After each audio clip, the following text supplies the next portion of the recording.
tudo bem? Vou me apresentar rapidamente. Meu nome é André, tenho 38 anos, sou mãe de 5 filhos, 2 netos maravilhosos e hoje estou aqui no escritório da Raquel, batendo aquele bate-papo gostoso com um chazinho maravilhoso, produzido por essas mãos negras, lindas, bonita e maravilhosa. Quero dizer para vocês, a minha formação é o ensino médio pelo Enseja e a minha principal formação é a ocupação de terra para que as pessoas possam ter o direito e a decência e a dignidade de morar. Quero aqui passar a fala para a companheira Raquel. Boa tarde a todos. É uma honra, né, poder estar falando para todos vocês. André, é um prazer estar aqui. A gente já conhece um pouco dos movimentos, mas é muito bom estar vendo ela e conversando. Estamos batendo um papo. Eu me chamo Raquel Ferraz, negra. Minha profissão sou socióloga, sou mãe de 5 filhos, tenho 10 netos, sou mulher negra, ativista de movimento de moradia, de movimento negro, de movimento de saúde, de movimento de estudantil, e todos os movimentos que a gente puder participar, eu participo e contribuo, né, com a ideia, com o posicionamento. E eu gostaria muito de estar falando um pouco, eu e André estamos aqui juntos, recebemos esse convite para poder estar falando um pouco de nós. E aí a gente vai estar falando um pouquinho sobre nós. E eu vou estar falando um pouco também sobre a minha vida, foi a minha participação, como é a minha participação. Agora atual eu sou coordenadora da associação de moradia que chama Nosso Sonho, Nosso Teto. Trabalhamos com famílias e nosso trabalho mesmo é realmente moradia e entendendo e fazendo as pessoas entender que todo mundo tem direito à moradia. O trabalhador, todo mundo tem direito à moradia. E todo mundo pode ter uma moradia. Agora tem que ter coragem, ter fé. E quando fala se tem possibilidade e é possível ter uma moradia, porque todos que somos trabalhadores, por que não ter direito a uma moradia? Então todo mundo tem direito à moradia, é só você buscar, é só você estar vendo que quantas pessoas já conseguiram moradia através dos movimentos. Se os movimentos não fossem sérios, não tivessem realmente compromisso com o povo, hoje não estaria tanta gente morando aí que saiu de lugares insalubres que não tinha condição de morar e hoje estão em moradias decentes, que é um fruto e é luta de movimentos e de moradia. Então, por isso, vale a pena quem está assistindo, quem está vendo, quem for ver, participar e reconhecer e respeitar. Porque a luta por moradia é uma luta que todos poderiam participar, porque aí o direito à moradia é direito de todos, não é só para alguns, não. E meu pai era muito bem de vida, e eu fui criada assim. Eu nunca passei necessidade, eu passei depois que eu casei. Aí eu passei. E depois eu fui passar a morar no 120, piorou. Quando a senhora fala assim que ele tinha uma educação... Uma cabeça aberta, meu pai. Uma cabeça aberta, mais rígida. Mas ele tinha, para uns as coisas, era bem para ele, para a família dele, para os filhos dele. Era o melhor. Para o outro, sabe, se fosse negro, podia matar, sabe? Então, ele discriminava. Ele não discriminava eu, né? Mas, de qualquer maneira, estava discriminando o negro, era eu, porque eu sou negra. Mas ele não tinha esse entendimento. Então, ele tratava muito bem a gente. Mas ele proibia a gente ter amizade com o negro, casar com o negro, entendeu? Ele proibia isso. E eu falei, eu vou casar. E meu pai falava, não, tem que embranquecer. Meus netos têm que ser mais branquinhos. E aí eu casei com meu ex-marido, negro, tive meus filhos. E meu pai nunca gostou dele. Meu pai foi na minha casa uma vez. Eu fiquei casada há 15 anos. E meu pai só foi uma vez. E pra mim era normal, porque eu não tinha entendimento. Mas agora eu entendo que é, né? Tudo era muito estranho. Agora, para mim, eu vejo, meu Deus, como que era, né? Então, depois de um tempo, depois que a gente vai aprendendo, vai caindo, levantando, apanhando, chorando, sorrindo, a gente começa a ver, né, que na realidade não é só as mulheres que são discriminadas. Não é só as mulheres. Então, não é... a discriminação ela não vem só para os negros, todos são discriminados, mas cada um tem uma característica de discriminação, né? O gay é discriminado, mas tem uma característica. O negro é discriminado, mas tem a característica do negro, né? A mulher é discriminada, mas tem a característica dela. É uma coisa, isso é um câncer, né? É uma doença. E isso não é da agora, viu? Isso, a discriminação, essa coisa já é de anos, desde a época dos escravos, gente. A escravidão era o quê? Não é? A escravidão era a coisa mais sórdida que existia, né? Do ser humano, né? Que as pessoas eram igual ao outro, mas só por causa da cor fazia o outro como um bicho, né? Que eram os negros. Então, assim, o meu pai, ele tinha um pouco disso também, porque ele foi criado no meio disso. A família do meu pai tudo branco, de olhos verdes, bonito e tal. Os negros, os netos deles, negros, bonitos também. Mas o meu pai, ele não agradava e abraçava os meus filhos negros, que saíam, porque meu marido era negro. Mas o meu filho mais velho, ele saiu bem clarinho, igual a família do meu pai. Esse meu pai chamava de passarinho. Era o passarinho dele, entendeu? E ele fazia discriminação. Mas eu fazia de tudo para os meninos não perceber, né? Enquanto pequeno, que ele não era um preterido ali do avô, entendeu? Então, umas coisas assim. Na minha família, desde sempre, nunca se falou muito disso, né? A minha família nunca falou de coloração, a gente... É uma família muito simples, humilde, que não... Minha mãe sempre lutou, e a característica da minha família foi... as descendências foi acompanhando o que a mãe e o que o pai foi, né? Meu pai foi biológico lavrador, né? Mexia com cana, morava na Bahia. E a minha mãe, ela era do lar mesmo, de casa. E assim, ao longo do tempo, eles vieram reproduzindo o que toda a família reproduziu a vida inteira. A nossa família, assim, ela tem uma característica mais de vulnerabilidade, mais na questão social mesmo, né? Minha mãe não conseguia dar, se ela não conseguia dar para os 7, ela não dava para nenhum, né? Um chinelo melhor, uma roupa melhor, então a gente sempre viveu dessa forma. A minha mãe passou por algumas dificuldades porque a mãe dela era muito doente, né? Ela vivia com TB, minha mãe já passou pelo orfanato, e minha mãe, assim, ela sempre mostrou, assim, uma coragem, assim, que era incrível, né? Até hoje eu vejo isso nela. Eu acho que foi... Eu senti esse despertar esses tempos quando eu até acabei me envolvendo na política. E eu ficava buscando lá no fundo, né? Da onde foi que veio isso, né? E aí, ao longo do tempo, eu comecei a buscar lembranças de quando minha mãe colocava a gente na boleia do caminhão, né? Do Boia Fria, 7 crianças, para ir buscar a sua autonomia, para ter uma casa, parar de morar na casa dos outros. E foi uma coisa muito rápida que passou. E aí eu ficava pensando, por que só eu, né? Porque da minha família dos 7 irmãos, eu que sou mais ativa, eu não sei se foi realmente a necessidade, né? Eu também reproduzi quase que a mesma história da minha mãe, sou mãe de 5, graças a Deus, são minha joia rara que faz eu continuar querendo lutar, né? Para que ele conquiste, eles vejam ainda um pouco do mundo melhor, né? Que a gente busca tanto mais justo, que vai demorar, né? Eu sei que a gente está nesse mês Novembro Negro e a gente fala muito dessa questão racial, né? E da nossa qualidade de vida. Eu espero que alguma das nossas gerações alcance. É muito difícil falar disso, né? Mas quando a gente quer mudança, acho que tem que começar pela gente, né? Então isso vem alimentando cada vez mais a esperança e o esperançar no coração das pessoas.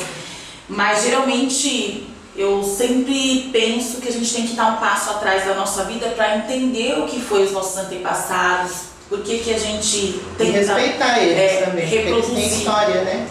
reproduzir as mesmas coisas, né? Então a minha mãe sofreu muito, a vida inteira como mãe solo. Minha mãe, no seu primeiro relacionamento, também foi abandonada. Com 15 dias foi que descobri que estava grávida, criou meu irmão.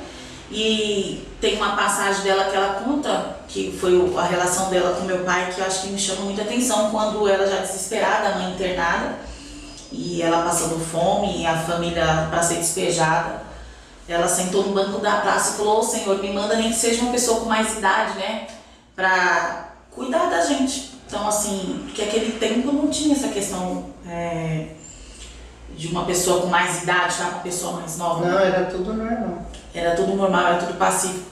E aí sentou o homem, né, que é meu pai biológico, do lado dela e aceitou ela do jeito que ela estava, aceitou a família, levou ela para casa, o casamento fechou ali no mercado, né, com 2 fardos de compra.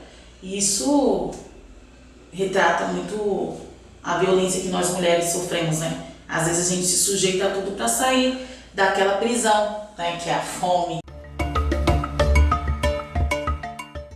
Percebe que parece, não mudou muitas coisas, né? O tempo, o ano passa, mas a situação social é a mesma, né? Igual as mulheres têm que sair para ir trabalhar, tem que trazer ela continua sendo, como se dizia, o arrimo da família, né? Ela que tem a preocupação com a saúde do filho, né? E o macho é sempre o macho alfa, né?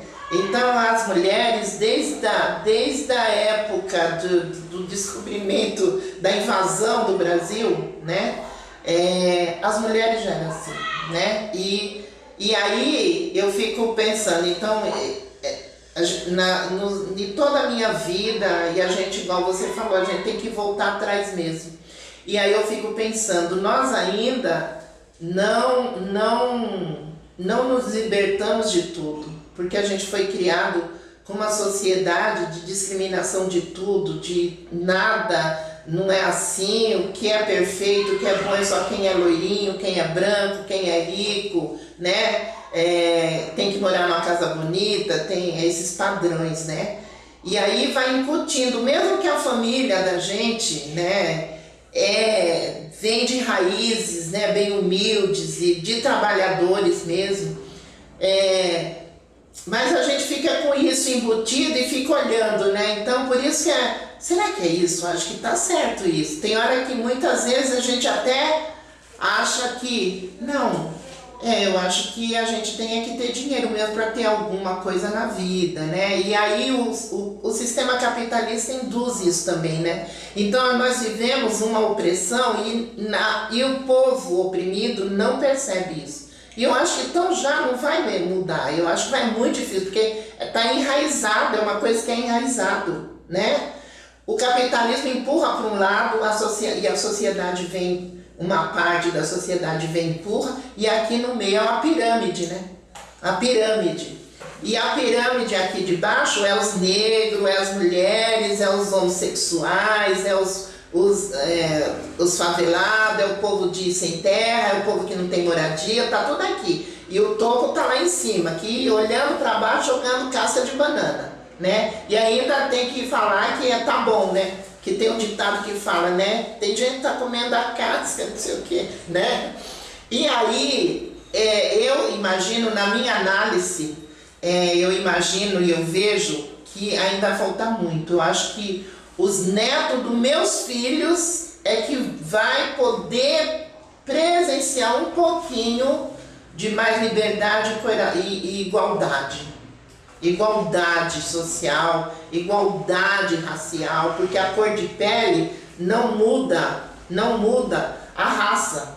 Eu sou raça humana, o branco também é raça humana, né? Ele é humano, eu sou humano, então, né? Qual a diferença? Mas isso tudo é educação, e aí eu vou pelo lado da educação de escola mesmo, né? Na escola, os professores, por exemplo, eles não têm essa preocupação de estar tirando, né? Rompendo essa barreira, porque é uma barreira que tem que ser rompida, né? E na escola, muitos professores não rompem essa barreira. E a gente estudou numa escola de quê? de discriminação, não é? Quando você estudava, você percebia, né? Mas naquele tempo você achava, você não se entendia. Depois que a gente fica, né, maior, Sim. é que você vai entender, nossa gente, eu era mesmo, né? Não é? E naquela época não tinha, porque a gente não tinha esse entendimento, não tinha todas as informações, né, fáceis pra gente. Mas naquele tempo a gente já estava sendo, já era discriminado. E aí eu falo para os meus filhos, as mulheres hoje que estão na luta, as mulheres que são representantes, mulheres que estão aí em movimentos, mulheres que estão em faculdades, doutoras, né? Elas romperam, nós rompemos muitas coisas. Mas a nossa luta, a minha luta, a luta da André e tantas outras mulheres foi tão grande, forte, muito forte, que a gente não lembrou das nossas falhas, das nossas limitações, né? E aí seria legal e importante que o povo entendesse que todos nós temos limitações, mas nós temos que passar pela prova e superar essa limitação, porque aí o povo vai se tornar livre e tranquilo, né?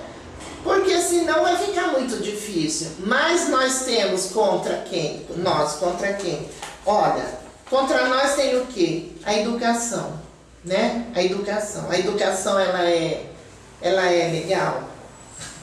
Ela é dada legal, né? Aí quando fala, não vamos entrar no meio de educação porque vai mexer. Não, tem que ser a real. A real é isso. A educação, e eu estou dizendo, eu dava aula, dava aula de História, Geografia e atendia pessoas com especiais, né? Eu via gente, né?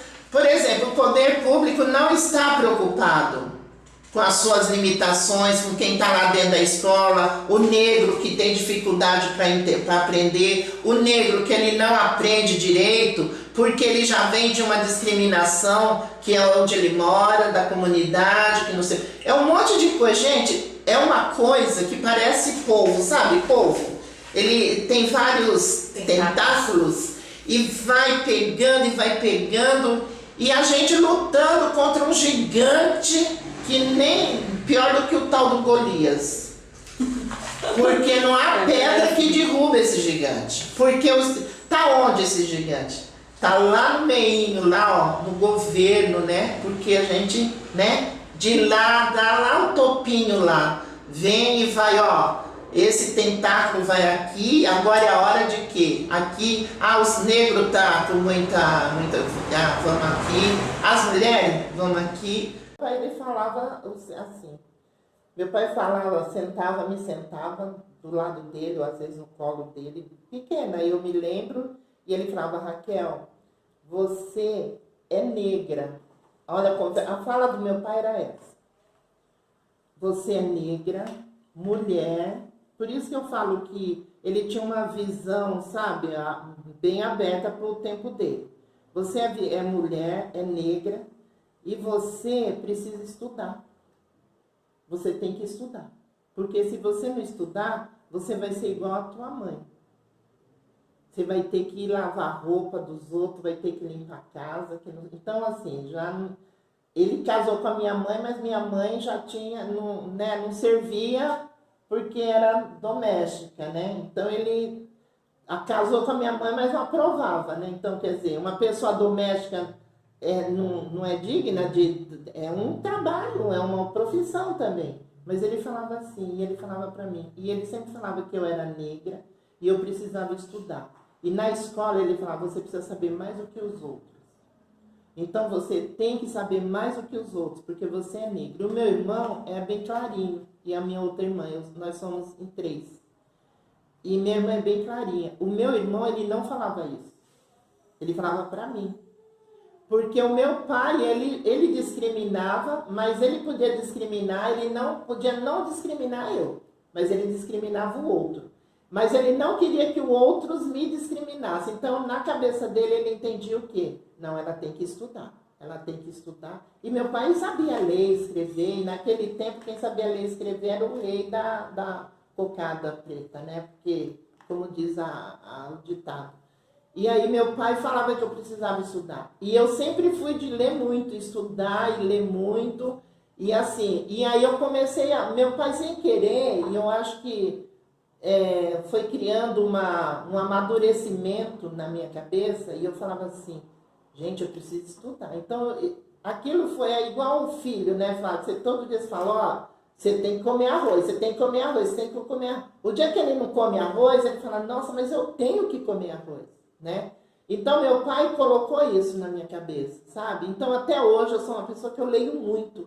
Eu estudo, eu leio, eu escrevo muito, sabe? Mas isso é desde quando eu estava no primeiro ano, na escola. Na escola eu sentia, faziam discriminação. Quando eu fui estudar, eu estudava, nós morávamos no interior, e meu pai colocou eu e o meu irmão numa escola que só tinha gente branco e rico.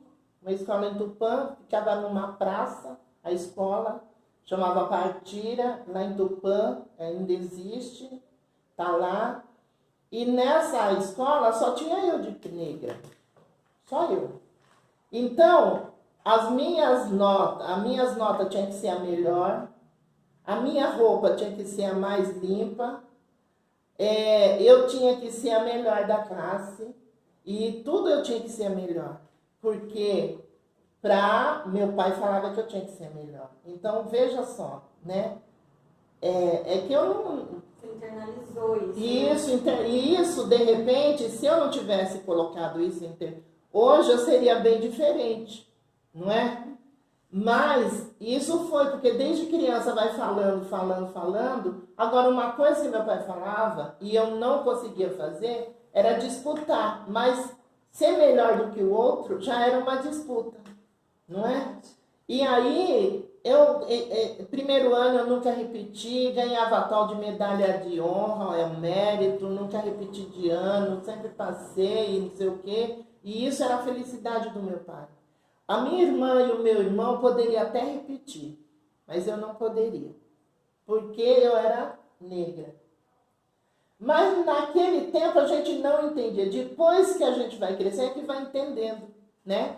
Então, aí até hoje é isso. Então, meu pai reproduzia, e hoje ainda reproduz isso, que o negro, ele sempre tem que estar mostrando que é melhor. E a mulher também. A mulher, ela tem que sempre estar falando que ela tem capacidade para ser profissional, ela tem capacidade para ser uma cientista, uma médica, né? Ela tem capacidade para isso. Mas isso é uma reprodução que vem de muito tempo, que é isso que eu estou dizendo, né? Que eu entendo assim. Tá enraizado, né? E pra gente romper essas amarras... E a gente vive numa maquiagem, né? Que é o que você colocou a respeito da educação. Quase não se fala isso na escola. Não fala. A miscigenação passou lá no livro, tá? Foi os portugueses que chegou e fizeram. Que é o estupro que eles falam, né? Miscigenação. Agora, se falam a realidade pra gente, a gente vai entender qual que é a nossa origem de verdade. Verdade. E aí a gente vai ter compreensão do que a gente tem. Né? E hoje, o meu despertar se deu em 2014, quando eu entrei dentro do movimento, depois de ter passado por muitas coisas, né? E eu acredito sim que a transformação, e todo mundo tem um despertar para a luta, né? E demora, que as pessoas... Demora. E que as pessoas, né, inclusive, tem uma fala de Paulo Freire que chama muito a minha atenção. Que as pessoas vão lutar a partir daquilo que ela entende. Né? As pessoas hoje, elas lutam mais por aquilo que, de fato, deixa ela indignada. Por que hoje eu luto pelo direito da mulher? Hoje eu luto pelo direito da mulher porque lá atrás eu achava que mulher tinha que apanhar, porque mulher tinha feito alguma coisa. E aí eu descobri os direitos das mulheres dentro de um movimento social de luta por moradia. Por que a gente luta pela importância, né, pelo direito dos negros e negras? Porque muitas das vezes eu via, mas eu não reconhecia. Se a gente vai disputar uma vaga de trabalho, né, de emprego, com uma pessoa negra de um tom de pele mais escuro, geralmente vão preferir aquele que tem um tom de pele mais claro. Por quê? Porque não pode estar com a imagem estampada no meu mercado, na minha loja. Então, e a gente vai aprendendo no decorrer da luta, dessa convivência com outras pessoas. Sim. Por isso que a importância da comunicação, da informação, essa questão da gente estar aqui hoje trocando esse papo, essa ideia, eu acho que é muito importante, né? Você me mostrou várias coisas. Uma coisa é a gente ler, uma coisa a gente ouvir falar, uma coisa a gente ver uma reportagem passada meio que por cima, e uma coisa é ter uma mulher negra, né, falando da sua vivência, né, da sua história, e eu podendo aprender um pouco mais, né, então, com você. E quando você fala ler, né, as pessoas, e aí eu vou falar como professora, que as pessoas, elas leem e elas não entendem o que elas leem. Infelizmente, os professores não estão capacitados propriamente, não estou falando mal, mas eles também, a faculdade não ensina isso. Na faculdade não ensina essa. Então é isso um pouco que você falou mesmo. Tem que ir descobrindo por si mesmo, né? Ver a coisa e não se conformar. Não pode se conformar, porque quando não se conforma, você vai atrás daquilo que te realiza. Quando você fala da questão de pardo, Andréia, quando eu fui fazer meus documentos, quando eu entrei para a faculdade, e aí fui fazer meus documentos, e aí quando chegou lá, cor, aí eu falei negra, aí a pessoa falou para mim, não, você não é negra, bem assim, gente, eu já passei por muitas coisas, sabe, assim, também com 70 anos, né? Quem não já, né? Eu sou a mais idosa aqui e da melhor qualidade. Mais sabe. E aí eu falei, sou negra. Não, você não é negra, é parda. Aí eu discuti, eu falei, você quer saber mais do que eu, da minha origem? Eu sou negra, tem que colocar negro. Não, mas tem que colocar negro. E nos meus documentos tudo veio negro, negra. Nessa questão de negro, nós fizemos um encontro, um dos primeiros encontros de igualdade racial aqui em Santo André, porque nós éramos, e eu fiz parte do fórum das entidades negras aqui, há muitos anos atrás, nós montamos, né, um fórum de entidades negras, e que eram as entidades negras que participavam, e a gente fazia essa discussão e essas conversas. E aí nós fizemos um encontro das entidades negras. E eu fiquei na porta para pegar no livro de presença. Sério mesmo, a maioria dos negros que eram do movimento negro, quando tinha lá cor, eles tinham dificuldade para colocar negro. Gente aqui do movimento negro. E eu falava, escreve aí negro. Não, mas não é pardo? Não, pardo é galinha ao molho pardo. Não existe pardo. Imagina, mulher negra invasora. Você imagina o karma, né? E separada, divorciada. Porque mulher divorciada uns anos atrás, uns 20 anos atrás, era porque ela não prestava. O marido foi embora, não foi ela que falou, quero. Então, negra. Com os filhos, sozinha com os filhos. E mulher, né? Mulher. E lá no Centreville, na questão de movimento de moradia, agora também não é tanto, Andréia, mas em 82, então olha quantos anos fazem. 1982, imagine mulher numa comissão de moradia, numa comissão de movimento de moradia. As mulheres foi o ponto principal.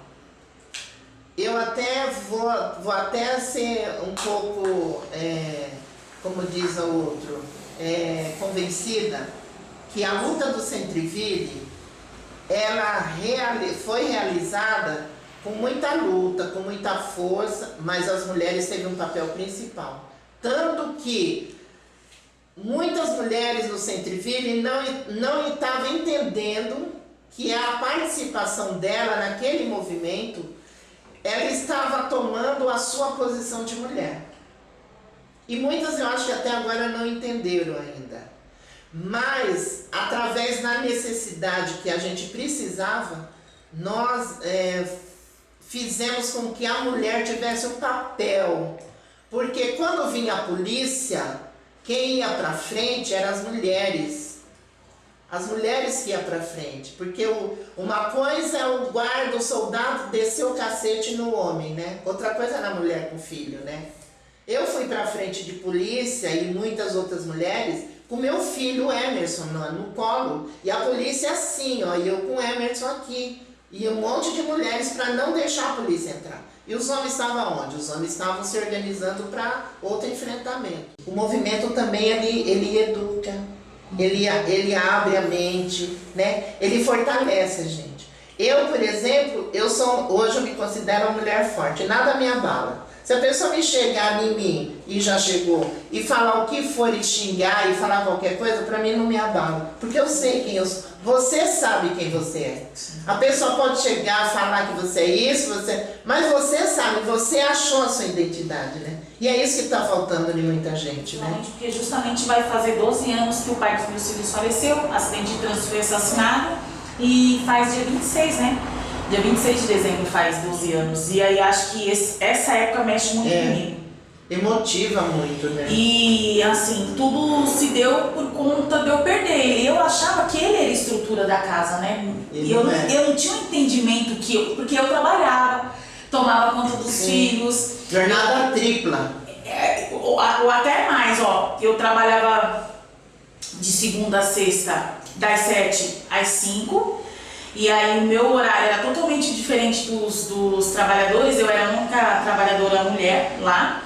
E era muito difícil, eu tinha que descer depois do horário de almoço. Então minha vida era bem por conta dos meus filhos. Ficava presa dentro de casa, era rural. E à noite eu saía correndo 5 horas, fazia jantar rapidinho. Quando ele estava vindo da roça, a gente pegava de caminhão, ia buscar as crianças e ia fazer travessas de verduras e legumes. Até que um dia, fatalmente, a gente perdeu ele. Né? E aí eu achava que a minha força era ele, né? E depois, ao longo do tempo, que eu fui descobrir dentro de um movimento que eu, enquanto mulher, eu já trabalhava, eu tinha meus filhos, era estrutura dentro de casa. De segunda a sexta na roça e sábado limpando 14 cômodos mais um salão de festa da patroa. Eu entrava às 7 da manhã, saía às 9 da noite. E às vezes ela me dava algum resto que sobrava da mesa, fez uma festa, sobrou uma coxinha, uma coisa, e eu achava que aquilo estava bom para mim. E eu aprendi dentro do movimento o quanto eu fui escravizada e não sabia. O quanto tiraram o meu fôlego, eu não sabia o que era lazer. O meu lazer era, no domingo, pegar meus filhos e salvar as verduras, que às vezes chovia demais, ou pegava uma erva daninha, a gente salvava a alface. Enquanto eles brincavam em torno daquela água que girava lá, eu estava arrancando, né, as ervas daninhas com a mão do alface, né? E depois que eu entrei pro movimento foi que eu vim me amar. Eu já quis ser cega, surda e muda. Eu não me amava, eu não gostava. Por isso que eu falo que a primeira coisa é a gente se amar, né? A gente ter fé na gente mesma, de que a gente pode chegar em algum lugar, né? E eu, diferente de você que fala que claramente a gente vê, seus olhos brilham quando você fala que gosta de ler, né? Que tem suas formações. Eu não tive a oportunidade de ter essas formações, né? Minha família é sempre de baixa renda, vulnerável mesmo, assim, era muito filho. Mas aí, ao longo do tempo, o movimento foi me mostrando alguns outros caminhos, que era possível você ir para outros mundos, estando dentro de casa, lendo um livro. Sim. E aí eu li uma formação sobre Carolina Maria de Jesus, que é uma ocupação nossa, que também é uma biblioteca. Quando ela fala para a mãe dela que gostaria de ser homem, porque só via os homens defendendo a pátria, né? Só via os homens envolvidos na política. Eu também, quando criança, só via isso, né? Para mim, a política era para os homens brancos com mais idade, de óculos, né? E para as pessoas que já tinham dinheiro e que eram estudadas. Sim. E hoje eu ter tido o privilégio de ter saído vereadora e ter lido num livro que a gente também pode ser, pode estar onde a gente quiser, e o movimento me deu abertura para mim me reconhecer como pessoa e me valorizou como ser humano, porque muitas das vezes o que falta pra gente é a valorização da pessoa em si, né? De dizer, você pode, a palavra é meio dura, mas você é capaz. Porque às vezes a gente se joga pra dentro. Passei muitos anos. Minha profissão foi vigilante, auxiliar de limpeza e produção. Trabalhava em 2 empregos para manter os meus filhos, mesmo tendo a renda por ser pensionista, né? Pensão por morte. Morei precariamente por muitos anos, tive que mudar muito, foi muito doído eu mudar. Quando seu filho estava criando raiz na escola, um amiguinho, gostando da professora, eu tinha que mudar. Aí às vezes eu tava confortável naquela casa, né? Já tinha estabilizado, aí eu vendi a casa. E quantas das vezes eu não tive que escutar? A casa só pode 2 crianças, né? Eu tinha 5, pra onde que ia as outras 3? É doído falar que às vezes você sai da sua casa sozinha. Eu saí da minha casa sozinha pra ter um relacionamento e depois voltar com mais 5, né? Como que ficou a estrutura da casa da minha mãe? Como é que ficou minha mãe, né? E aí eu trabalhava pra ajudar a sustentar a casa, nada tava bom. Você cria o seu filho com ritmo, não é o ritmo da sua mãe, não é o ritmo da sua família, né? E aí ficava difícil, porque pra mim, acho que quando a gente tá com fome, a gente tem que comer, né? Mas é bonito a gente sentar na mesa, no horário, reunir a família, mas nem todas as vezes dava, né? E aí eu comecei a me desentender com a minha mãe, peguei meus filhos várias vezes pelas mãos e 5 saí, né? Andei com eles e quis ficar na rua mesmo, só que daí eu falava assim, nossa, o que eu tô fazendo com os meus filhos, eles não merecem. Então assim, se hoje eu me considero alguém, uma pessoa importante, que realmente a gente tem que se amar, que a gente gosta de um elogio, que a gente se valorize de verdade e que os espaços que tem uma porta aberta a gente possa entrar e possa fazer a diferença e mostrar que é possível a transformação de sociedade que a gente busca, principalmente enquanto mulher. Eu aprendi muito com o movimento, né? E assim como eu vejo, né, e pude ver de perto o sentimento que você tem com o Centreville,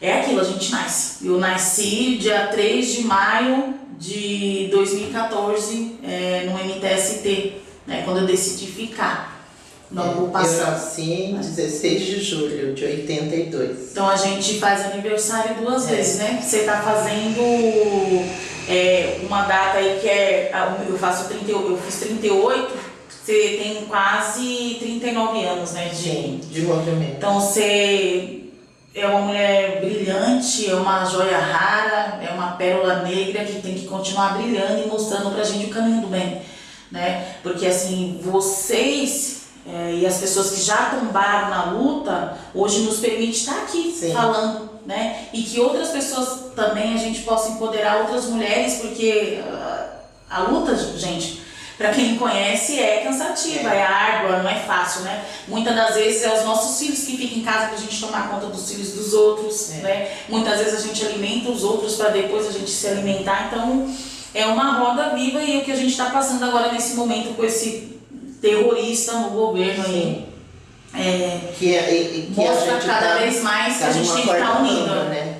Que a gente tem que estar unida enquanto mulher, que a gente tem que ter mais representatividade no parlamento, como vereadora, como liderança comunitária, que também tem a sua importância, né? Que são mulheres que estão à linha de frente de tudo ou qualquer coisa na sociedade, né?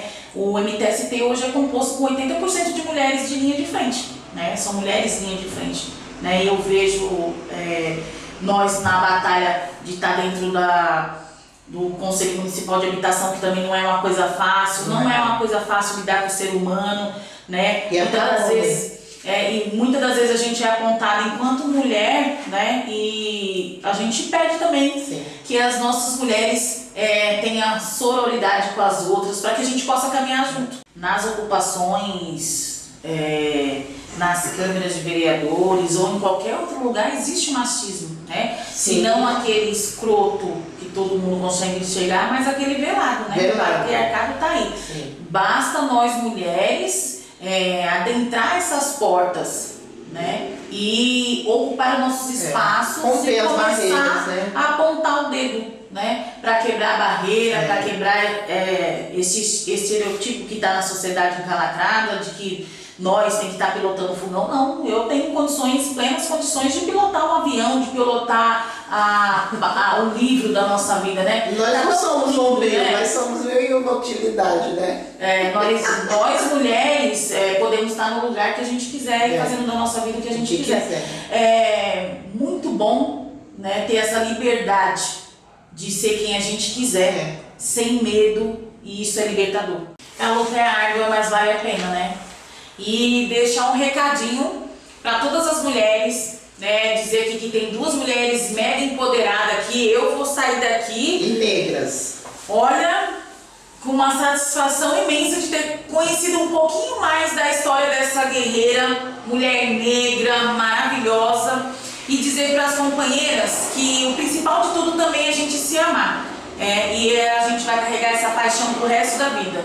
E para que a gente possa, de fato, ocupar os nossos lugares de direito enquanto mulher, negra, mãe e periférica, a gente tem que estar aonde a gente quiser. Não é a nossa roupa que determina onde a gente vai chegar, a gente determina quando a gente coloca fé, ousadia e coragem para movimentar. Porque quando as mulheres negras se movimentam, ela se movimenta a estrutura da sociedade. E algo acontece. E algo acontece aqui com essa companheira. Obrigada pela participação. Ai, gente, falar da moradia é tão gostoso, olha.